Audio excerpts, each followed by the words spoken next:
Bismillahirrahmanirrahim. Kita masuk tajuk pengagihan dalam ekonomi Islam.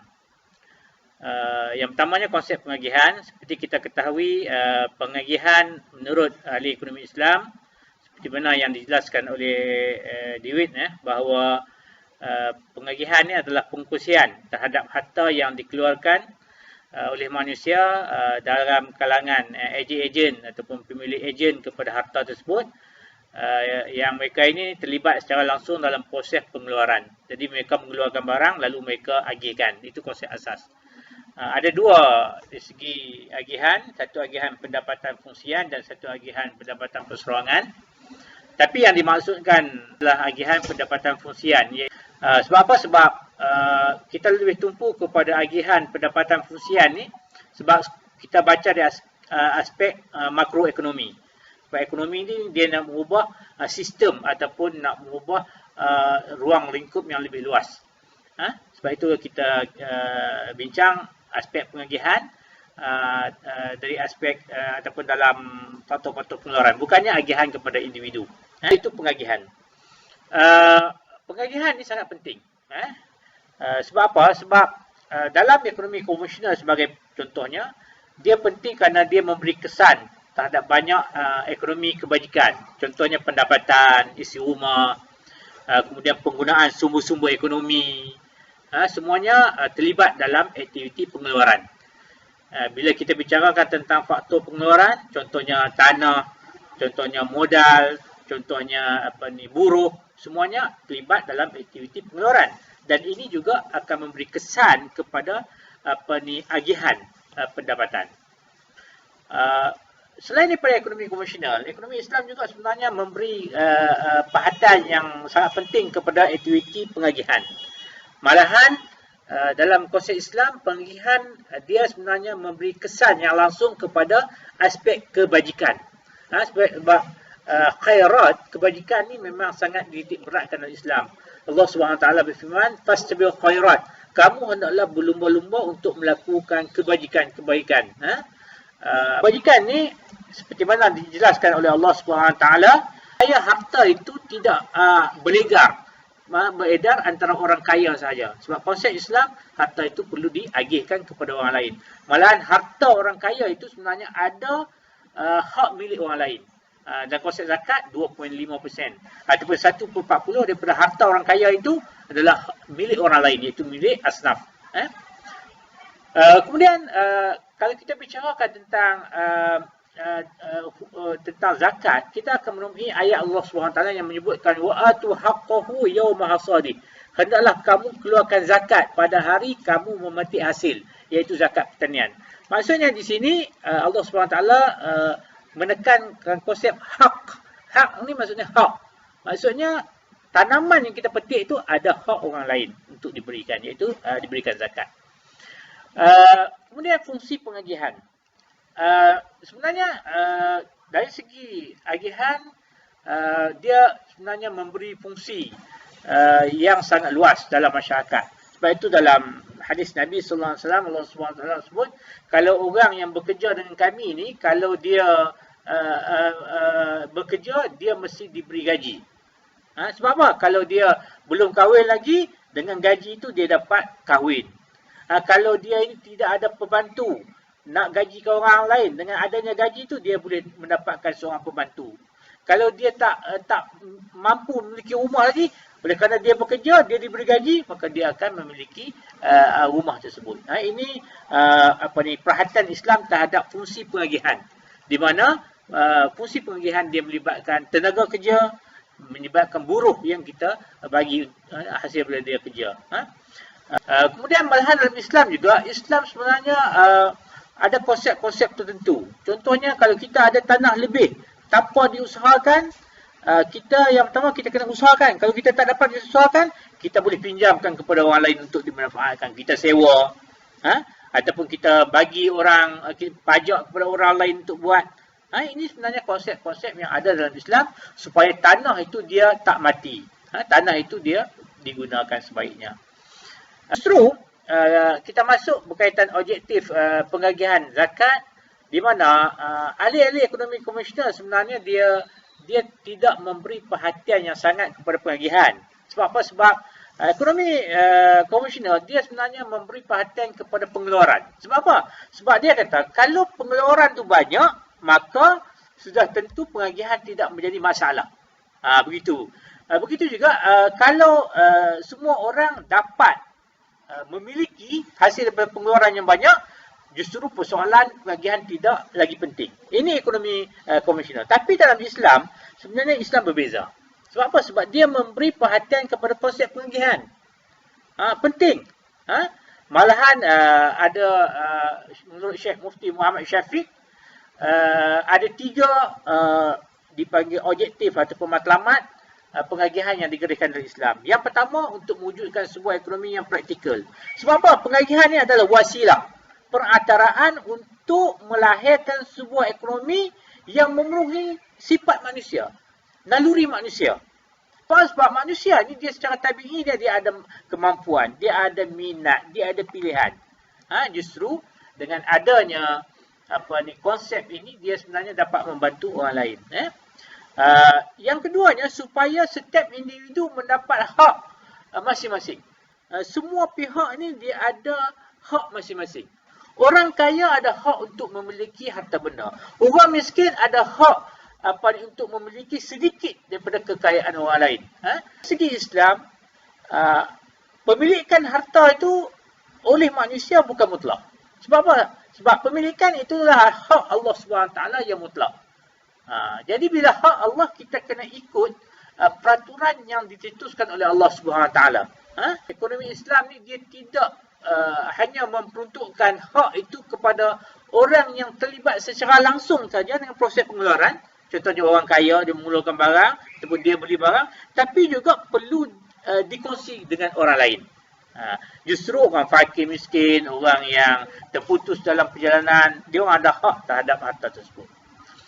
Kita membantu orang fakir miskin ini, sebenarnya kita melaksanakan tanggungjawab kita terhadap Allah SWT. Sebab apa? Sebab orang fakir miskin, dia memang berhak terhadap bahagian-bahagian tertentu daripada harta yang kita miliki, dan harta itu adalah harta Allah SWT. Justru kita memberi hak kepada orang lain ni, bagi sedekah ke, bagi zakat ke, sebenarnya dia adalah satu tanggungjawab. Sebab itu dalam Al-Quran sebut apa? Walladzina fi amwalihim haqqum ma'lum. Dalam harta kita tu ada tersedia hak orang lain. Hak yang sudah pun tertentu. Untuk apa? Lisail, bagi orang yang meminta, orang miskin, wal mahrum, orang yang tidak ada apa-apa. Maksudnya walaupun dia tidak minta. Ayat yang kita bacakan tadi kan, wa atu haqqahu, berilah haknya. Haknya maksudnya dalam tu sudah tentu ada hak orang lain. Jadi orang miskin juga ada haknya. Kemudian yang ketiga adalah untuk membasmi penumpuan harta di kalangan golongan tertentu. Dalam ayat Quran tadi kita nak Allah SWT sebut bahawa harta ini tidak boleh berlegar di kalangan orang yang sama. Tidak boleh berkisar dalam masyarakat yang kaya-kaya saja, tapi perlu diluaskan seluas-luasnya. Malahan Islam tidak membenarkan sama ada individu ataupun kumpulan-kumpulan tertentu memonopoli semua-semua makanan, semua pengeluaran dan seumpamanya. Ini tidak dibenarkan. Sebab apa? Sebab Islam nak basmi orang-orang tertentu saja yang memiliki harta. Sebab itu dalam konsep Islam ada ihya mawad, menghidupkan tanah yang mati. Dalam Islam ada konsep perkongsian sungai, laut dan seumpamanya. Bukan juga tentang etika. Ada dua sebenarnya yang penting adalah al-adlu wa ihsan, etika dalam pengagihan. Pengagihan mesti adil. Innallaha ya'mur bil adli wa ihsan. Allah SWT meminta kita ini supaya berlaku adil dan ihsan. Ihsan ni maksudnya melakukan kebajikan. Keadilan ni meletakkan sesuatu kena pada tempatnya. Ihsan pula maksudnya melakukan kebaikan dan kebajikan. Dalam konsep Islam, bila disebutkan tentang pengagihan, Islam sebenarnya dia menolak riba. Sebab apa? Riba adalah zalim. Sebab apa? Dia adalah satu ganjaran untuk faktor pengeluaran yang tidak memberikan keadilan. Riba ni dia satu perolehan pulangan secara pasti terhadap modal yang kita pinjamkan kepada orang lain. Pinjam RM10, bayar RM11. Itu bagi Islam dia tidak adil. Bagi Islam berpijak kepada kebajikan di mana tidak boleh mengambil kesempatan ke atas kesusahan orang lain. Kemudian yang tajuk yang terakhir ni kita lihat sikit dalam ni tentang kaedah pengagihan semula dalam Islam. Ada beberapa perkara kaedahnya. Kita lihat kaedah pengagihan semula Islam. Yang pertamanya zakat, iaitu harta tertentu yang diberikan kepada mereka yang layak menerimanya dengan syarat-syarat tertentu. Di sana ada 8 golongan yang diberikan zakat, dipanggil asnaf zakat yang 8 dalam surah Taubah ayat 60. Innamas sadaqat, surah zakat itu untuk apa? Lil fuqara, orang fakir, miskin, amil, muallaf, riqab. Riqab ni maksudnya orang yang dibelenggu, wa gharimin, orang berhutang, ibnu sabil, orang yang musafir, kemudian fi sabilillah, orang yang ada pada jalan Allah. Ini 8 golongan. Selain zakat, wakaf juga adalah salah satu pengagihan dalam Islam. Wakaf maksudnya menahan, iaitu menahan satu harta supaya dijadikan hak milik Allah SWT untuk dimanfaatkan oleh orang awam, dan dia adalah manfaat selama-lamanya. Maksudnya orang yang memberi wakaf itu dia tidak boleh menarik balik. Dia adalah sumbangan dia untuk kepentingan umum. Dan kita kena ingat, harta wakaf itu adalah mestilah harta dalam bentuk kekal zatnya, seperti tanah, rumah, mesin, bangunan. Dia kekal, boleh dimanfaatkan, namun dia tidak boleh dipindah milikkan kepada individu lain. Dia hendaklah digunakan secara umum. Dan wakaf ini sebenarnya adalah satu benda yang digalakkan dalam Islam. Dalam hadis Nabi sallallahu alaihi wasallam yang sangat masyhur, iza mata ibnu Adam in qatu amaluhu illa min salasin. Apabila matinya ada Adam, maka terputuslah amalannya melainkan melalui 3 cara. Antara yang pertama adalah sadaqatin jariyah. Imam Nawawi ketika mensyarahkan hadis Sahih Muslim, hadis ini sedekah jariyah maksudnya adalah wakaf, iaitu harta yang tahan lama yang digunakan manfaatnya, dan pahala daripada manfaat yang orang guna itu mengalir kepada orang yang memberi wakaf itu walaupun dia dah meninggal dunia. Sedekatin jariyah maksudnya sedekah yang mengalir pahalanya. Kemudian yang kedua, faraid. Faraid adalah bahagian-bahagian yang diletakkan oleh syarak kepada pusaka ataupun pusaka yang diletakkan oleh syarak untuk diberikan kepada ahli waris.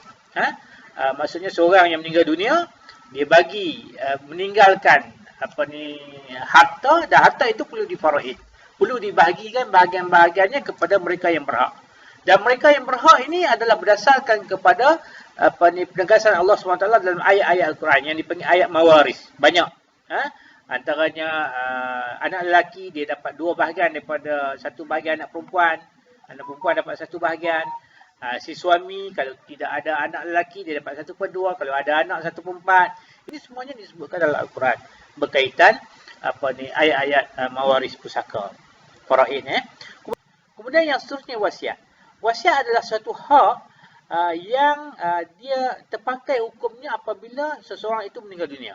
Maksudnya dia satu pemberian daripada orang yang hidup ini supaya benda itu diberi kepada orang lain apabila dia telah meninggal dunia. Tapi wasiat dalam harta pusaka dia tidak boleh melebihi 1/3 daripada keseluruhan hartanya. Tidak boleh bagi lebih daripada 1/3. Sebab apa? Sebab 2/3 itu ada hak waris atau hak faraid. Dan wasiat ni sebenarnya dia adalah salah satu cara untuk mengatasi masalah pembagian harta dalam sistem faraid. Sebab apa? Sebab wasiat ni dia membantu orang yang mempunyai tali pertalian dengan si mati, tetapi dari aspek faraid atau pusaka dia tak layak dapat. Justru wasiat ni membantu. Sebab apa? Sebab dia boleh mengatasi masalah pemusatan harta yang mungkin berlaku di kalangan ahli waris si mati saja. Sedangkan di sana ada orang yang juga rapat dengan si mati tapi dia tak dapat. Lalu wasiat ini membantu dia. Contohnya anak angkat, dan seumpama, ataupun orang yang ahli keluarga yang rapat dengan si mati. Itu wasiat. Kemudian sedekah tatawu. Sedekah tatawu ni maksud sedekah secara sukarela. Sedekah sunat yang boleh dilakukan pada bila-bila masa dan pada bila-bila waktu. Inilah apa ni yang dianjurkan dalam Islam. Ayat yang pertama dalam surah Al-Baqarah dan ayat kedua, ayat ketiga disebutkan sifat-sifat orang yang muttaqin, orang yang bertakwa. Apa dia antaranya? Wa mimma razaqnahum yunfikun. Yang mereka ini menafkahkan sebagai rezeki yang kami kurniakan kepada mereka. Sifat orang yang bertakwa. Dalam hadis yang lain, Allah SWT, Rasulullah SAW menjelaskan kebaikan orang yang suka bersedekah ni, Allah akan bagi ganjaran pada hari akhirat kelak. Dia bagi makan kepada orang yang lapar, dia bagi minum orang yang dahaga, ada makanan, ada minuman pada hari akhirat kelak. Dia bagi pakaian, ada pakaian yang lebih baik pada hari akhirat kelak. Ini disebutkan.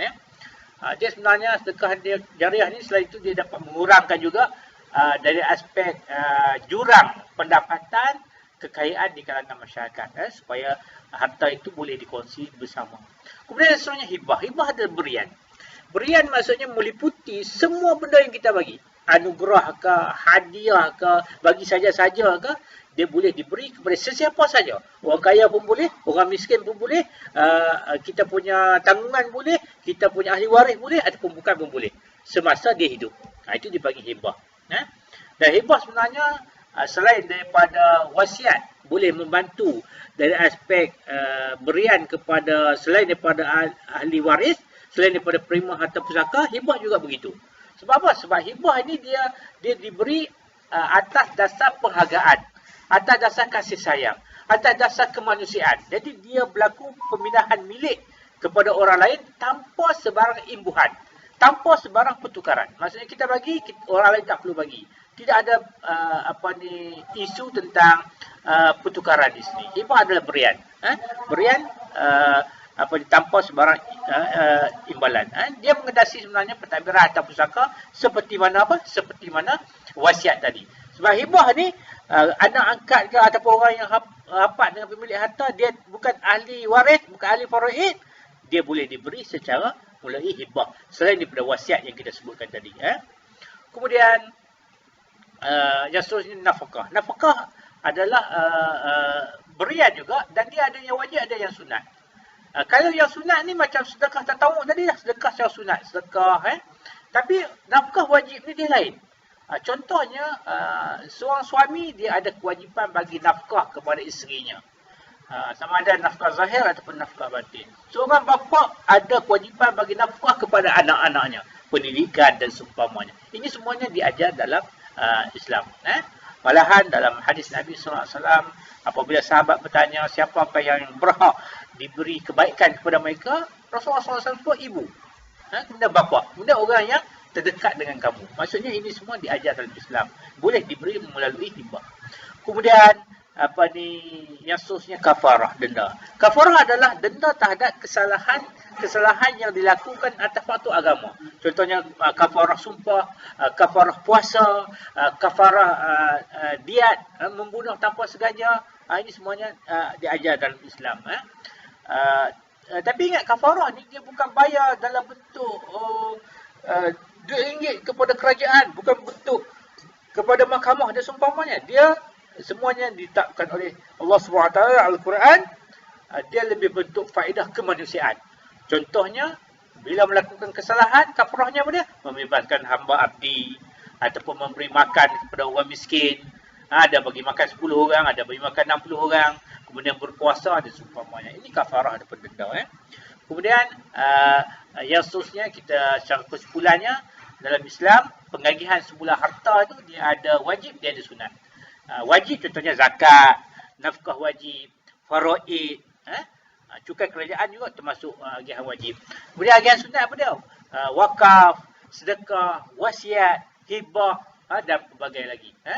Jadi Ustaz Ahsan, setakat itu sajalah syarah tentang pengagihan dalam Islam. Mudah-mudahan kamu mendapat manfaatnya. Setakat itu saja. Aku li qauli hadza wa astaghfirullah li wa lakum. Wassalamualaikum warahmatullahi wabarakatuh.